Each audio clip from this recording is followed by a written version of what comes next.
आज की बड़ी खबरें। नमस्कार दोस्तों, आज की बड़ी खबरों के इस खास कार्यक्रम में आप सभी का स्वागत है। आइए सबसे पहले नजर डालते हैं आज की सुर्खियों पर। 3 महीने में 4.13 लाख करोड़ रुपए का कर्ज लेंगे सभी राज्य।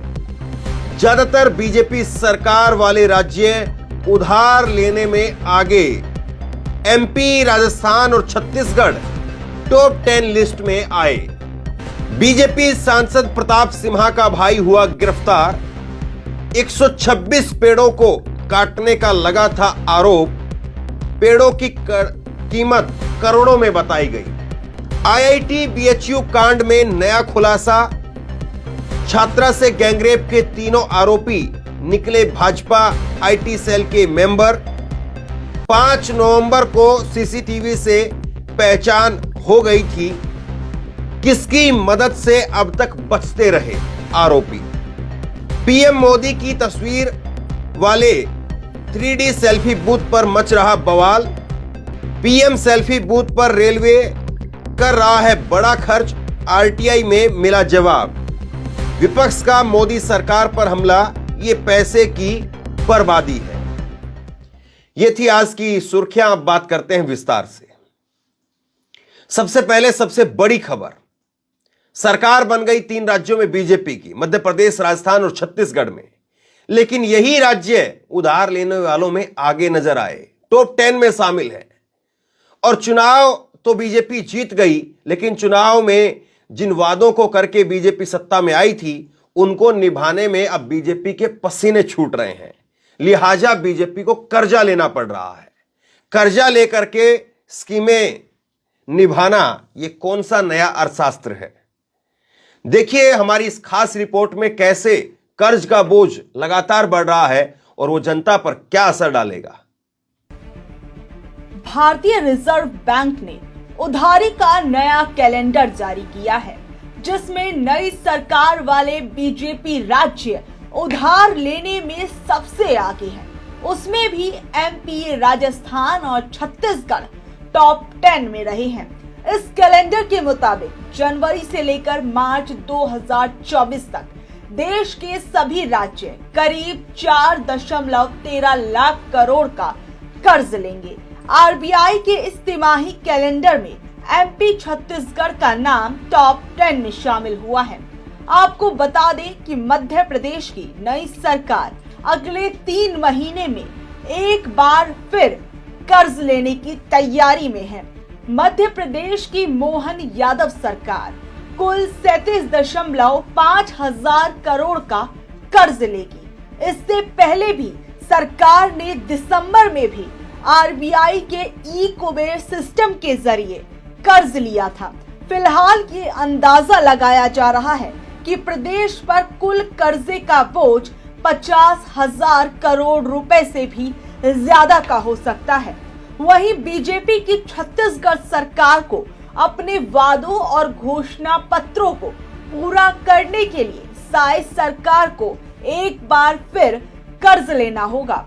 विष्णुदेव सरकार ने फिलहाल महतारी योजना को लागू किया है।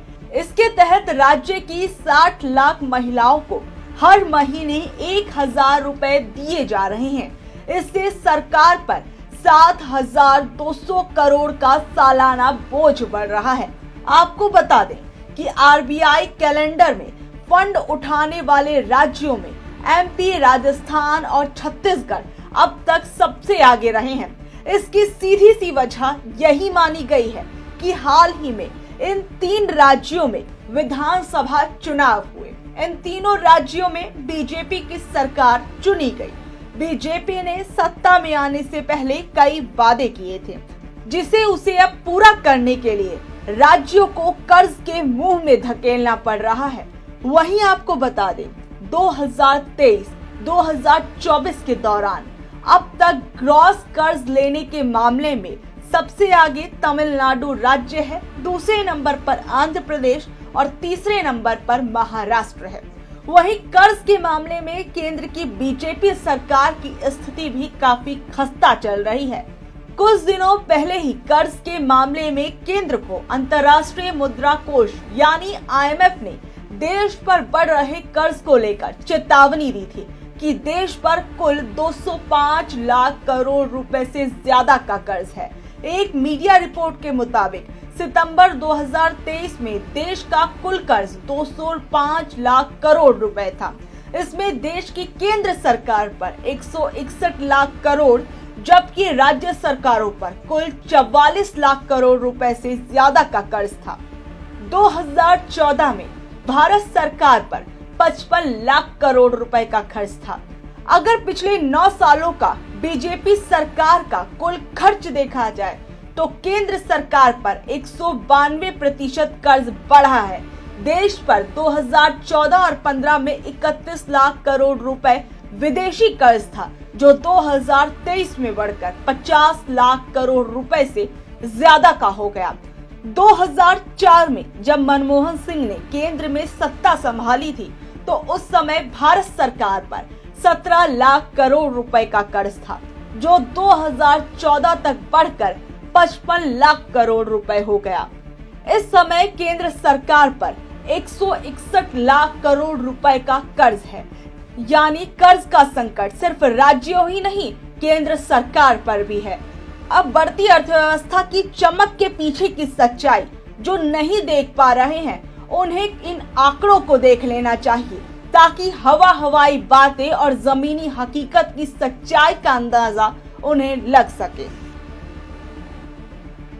बीजेपी के सांसद प्रताप सिम्हा, जिनके द्वारा जारी किए गए पास पर प्रदर्शनकारी संसद में घुस गए थे, उन पर अभी तक कोई कार्रवाई नहीं हुई। लेकिन कांग्रेस की सिद्धरमैया सरकार में उनके भाई पर एक बड़ी गाज गिरी है और प्रताप सिम्हा के भाई, जो कि पेड़ तस्करी के आरोप में जिन पर FIR हुई थी, उनकी गिरफ्तारी हो गई है। कांग्रेस सरकार ने इनकी गिरफ्तारी क्यों कराई है? 126 पेड़ काटने का आरोप लगा था, जिसमें करोड़ों रुपए पेड़ों की कीमत बताई गई, पेड़ों की तस्करी का आरोप लगा था। क्या कुछ कांग्रेस सरकार ने वहां पर कहा है, जानिए हमारी इस खास रिपोर्ट में।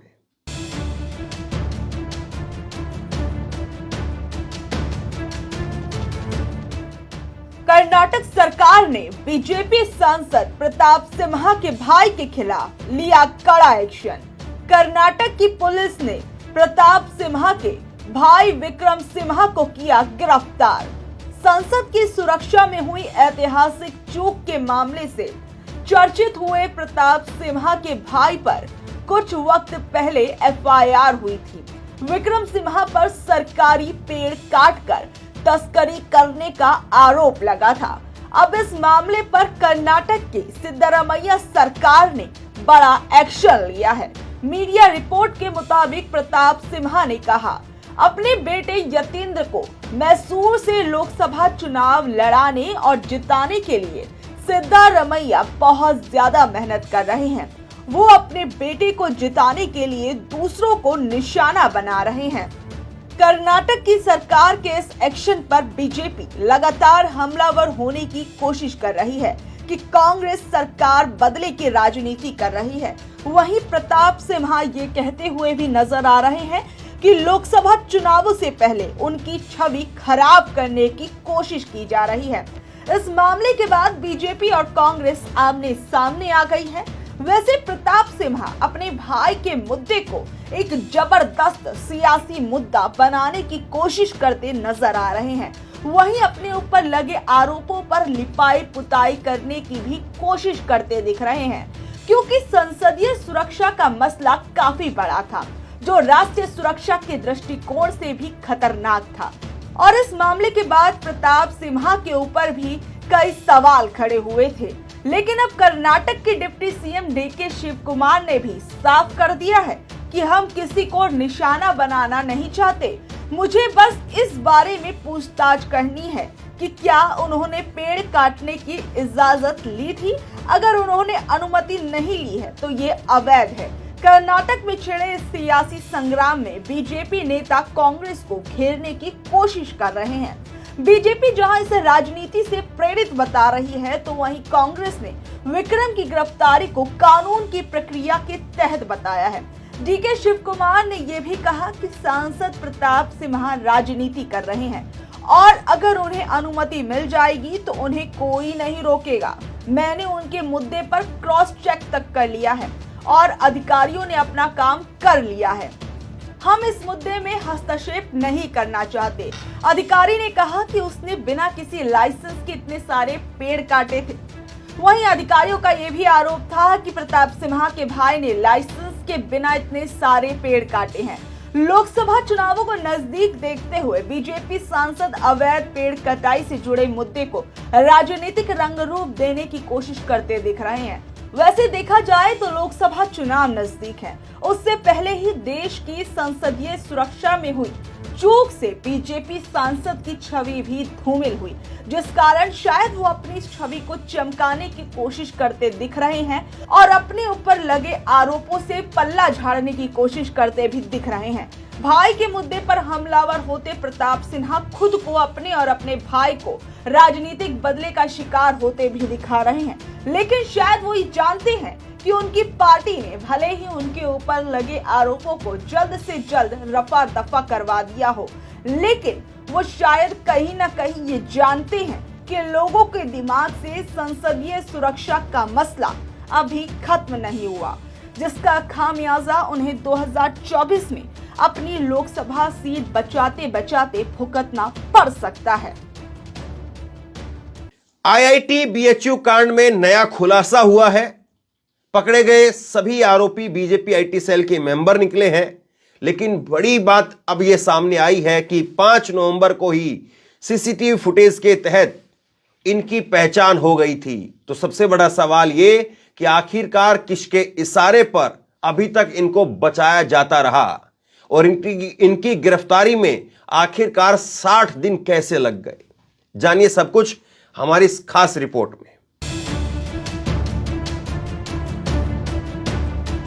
1 नवंबर की रात आईआईटी बीएचयू के कैंपस की वो अंधेरी खौफनाक रात भुलाए नहीं भूलती, जब आईआईटी बीएचयू में 3 लड़कों ने एक हॉस्टल की लड़की का चीर हरण किया था, जिसकी जांच के लिए कैंपस के भीतर भी कई छात्रों ने हंगामा किया, जो कई दिनों तक चला।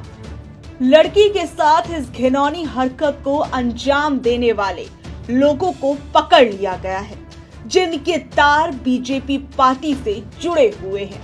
कहते हैं अपराधियों को गुनाह की सजा देने के लिए बाबा का बुलडोजर तैयार रहता है, लेकिन यहाँ तो प्रधानमंत्री जी के ही संसदीय क्षेत्र में छात्रा के साथ दुष्कर्म होता है, जिसके आरोपियों को खोजने में यूपी पुलिस को लगभग 60 दिन लग जाते हैं। जबकि ये बात भी सामने आई है कि ये दरिंदे अपनी खौफनाक हरकत को अंजाम देने के 3 दिन बाद तक भी बनारस में ही थे, उसके बावजूद पुलिस इन्हें खोज नहीं पाई। सोचिए कितनी शर्म की बात है कि ये दरिंदे खुले में घूमते रहे और यूपी पुलिस को इनकी कोई खैर खबर नहीं मिली। वहीं आईआईटी बीएचयू में छात्रा से रेप के मामले में पकड़े गए तीनों आरोपियों की पहचान कुणाल पांडे, आनंद उर्फ अभिषेक चौहान और सक्षम पटेल के रूप में हुई है। कुणाल पांडे बीजेपी महानगर इकाई का आईटी सेल का संयोजक है, तो वहीं सक्षम पटेल आनंद चौहान कैंट विधानसभा क्षेत्र के आईटी सेल का संयोजक है। सक्षम पटेल काशी के अध्यक्ष दिलीप सिंह पटेल के कुछ दिनों पूर्व तक पीस के तौर पर कार्यरत भी था। इसके अलावा कुणाल पांडे ही आईटी सेल के सदस्यों की नियुक्ति करता था। यहाँ तक कि कुणाल पांडे सराय सर्जन वार्ड के बीजेपी पार्षद का दामाद भी है। सवाल यहाँ ये है कि क्या इन लोगों की पहचान पहले ही कर ली गई थी, लेकिन क्या इनके सत्ताधारी पार्टी से जुड़े तार इनका रक्षा कवच बने हुए थे, जिस कारण अभी तक इनके नामों को सामने नहीं लाया गया था। क्या अब बाबा का बुलडोजर अपनी ही पार्टी से जुड़े लोगों के घिनौने पाप पर चलेगा? पीड़िता को पूर्ण रूप से न्याय मिलेगा? ये आरोपी अपने किए अपराधों को लेकर इतने निश्चिंत थे कि उन्होंने पुलिस के आगे ये कबूल किया है कि वो लोग रात में सड़क पर दिखने वाली लड़कियों पर पबतियां कसते थे और अक्सर बीएचयू कैंपस जाते थे। उन्होंने ये नहीं सोचा था कि ये मामला इतना तूल पकड़ लेगा। उन्हें लगा कि छात्रा डर के चलते किसी को कुछ नहीं बताएगी और चुपचाप अपने हॉस्टल चली जाएगी। यहाँ तक कि तीनों आरोपी वाराणसी में लगे सालाना मशहूर मेले को देखकर बीएचयू गए थे। उन्होंने बताया कि वारदात को अंजाम देने के बाद तीनों गिरफ्तारी के डर से मध्य प्रदेश चले गए और वहां विधानसभा चुनावों में जमकर प्रचार प्रसार किया। इतने लंबे समय तक ये लोग बेखौफ घूमते रहे और अब जाकर प्रशासन की आंखें खुली हैं। इन्हें गिरफ्तार किया गया है, लेकिन कब तक देश की बेटियों की अस्मत ऐसे ताकतवर लोगों के आगे लुटती रहेगी? देश की बेटियों को न्याय का कब तक इंतजार करना पड़ेगा? प्रधानमंत्री नरेंद्र मोदी के 3D बूथ वाले अलग अलग जगह पर बूथ लगे हैं और इनको लेकर के अब आरटीआई के जरिए खुलासा हुआ है कि एक बड़ी भारी भरकम रकम रेलवे को खर्च करनी पड़ रही है। रेलवे ये कितनी रकम खर्च कर रहा है और आखिरकार विपक्ष क्यों कह रहा है कि यह सरासर पैसे की बर्बादी है? जानिए हमारी इस खास रिपोर्ट में। एक तरफ जहां देश को विश्व स्तर पर आईएमएफ से चेतावनी मिल रही है कि देश में बढ़ता कर्जा देश के लिए दिक्कतें खड़ी कर सकता है। देश में महंगाई, बेरोजगारी रोज अपने नए नए रिकॉर्ड बना रही है, लेकिन बीजेपी सरकार में पीएम मोदी के प्रचार प्रसार के नए नए तरीके रोज इजाद किए जा रहे हैं कि देश के लोगों की नजरों में पीएम चेहरा कैसे भी चमकता दमकता रहे। इसके लिए कई करोड़ रुपए खर्च किए जाते हैं। कुछ वक्त पहले ही विश्वविद्यालयों में सेल्फी पॉइंट बनाने को कहा गया था, जिसके बैकग्राउंड में पीएम मोदी की बड़ी बड़ी तस्वीरें होंगी ताकि कॉलेज आते जाते बच्चे इन सेल्फी पॉइंट पर पीएम के साथ सेल्फी लेते रहें। विपक्ष ने इसे कड़े तौर पर एक चुनावी एजेंडा घोषित कर दिया था। वहीं इतना प्रचार प्रसार कम था कि 50 रेलवे स्टेशनों पर पीएम मोदी के 3D सेल्फी बूथ लगाने के आदेश दे दिए गए। लेकिन अगर आप इन 3D सेल्फी बूथ में लगने वाले खर्च को जानेंगे तो शायद हैरान हो जाएंगे और अपने दांतों तले उंगलियां दबा लेंगे कि कैसे देश की जरूरी चीजों के लिए तो राज्य और केंद्र सरकारें कर्जा लेती हैं, वहीं दूसरी ओर पैसा इन सेल्फी पॉइंट्स पर पानी की तरह बहाया जाता है। आपको बता दें कि एक रिटायर्ड रेलवे अधिकारी अजय बोस ने इन्हीं सेल्फी पॉइंट्स के खर्चे से जुड़ी एक आरटीआई दायर की थी। आरटीआई के मिले जवाब के अंदर इसके कुल खर्चे के बारे में पता चला। इसमें पता चला कि केंद्र ने प्रत्येक स्थायी 3D सेल्फी बूथ पर 6.25 लाख रुपए और प्रत्येक अस्थायी बूथ पर 1.25 लाख रुपए खर्च करने की मंजूरी दी। मध्य रेलवे ने 5 डिवीजनों मुंबई, भुसावल, नागपुर, पुणे और सोलापुर में 50 रेलवे स्टेशनों पर मोदी की तस्वीर वाले सेल्फी बूथ स्थापित किए। आरटीआई डालने वाले रेलवे अधिकारी अजय बोस ने जो याचिका दायर की थी, उसमें आवेदक ने कहा कि उत्तरी, दक्षिणी और पश्चिमी रेलवे ने सेल्फी पॉइंट पर कुल खर्च का खुलासा नहीं किया है।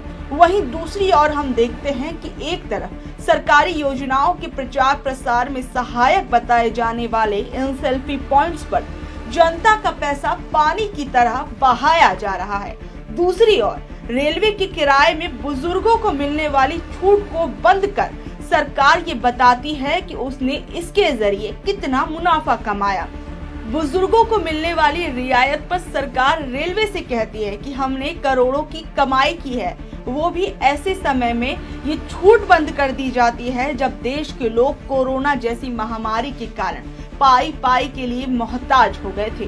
कोविड महामारी की शुरुआत के बाद से ट्रेनों में बुजुर्ग यात्रियों को दी जाने वाली छूट को निलंबित कर दिया गया था। सवाल यहाँ ये खड़ा होता है कि क्या लोगों को सरकारी योजनाओं के बारे में किसी दूसरे माध्यम के जरिए नहीं बताया जा सकता था? मोदी जी खुद अपने डिजिटल इंडिया की इतनी तारीफें करते हैं, तो क्या इस डिजिटल युग में सरकार के संदेश को पहुंचाने का दूसरा सस्ता किफायती जरिया नहीं था, जिससे देश के पैसे को बचाकर अच्छी जगह लगाया जा सके, ना कि खुद के सेल्फ प्रमोशन में?